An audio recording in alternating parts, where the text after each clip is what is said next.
Whether you're communicating via the in-game voice chat or a separate app like Discord or TeamSpeak, using something other than OpenMic may not always be possible. The game may not support other methods of communication, or the app may not support game controllers.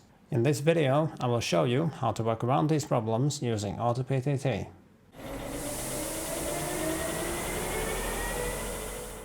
First, if the game or app only supports OpenMic, we can turn that back into push-to-talk, push-to-mute, or toggle mute by muting and unmuting the mic system-wide. If you want to use push-to-talk, set the activation mode to OpenMic to PTT and bind the secondary PTT key to a button on your controller. If you want to use push-to-mute or toggle mute instead, set the activation mode to push-to-talk and then scroll down to other keys and bind push-to-mute global or toggle mute global to your controller. We use the push-to-talk mode here because it keeps the mic unmuted unless the global mute is active.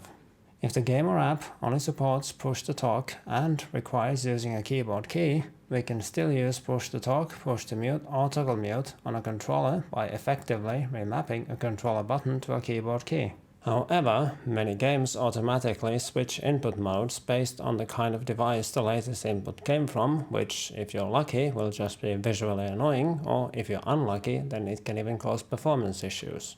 There isn't really anything that can be done about this without hooking into the game process, which could work for a single-player game, but would most likely get you banned from an online game, so that will not be covered in this guide. If the input mode switching is not an issue, bind push-to-talk to a keyboard key and use that key in Discord.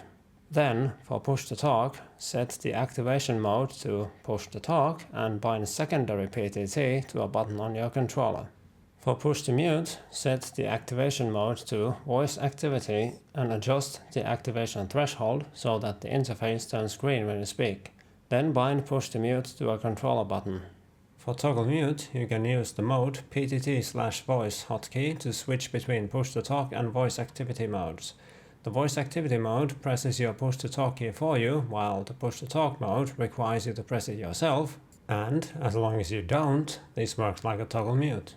Finally, while Discord does support game controller buttons, it does not differentiate between different controllers.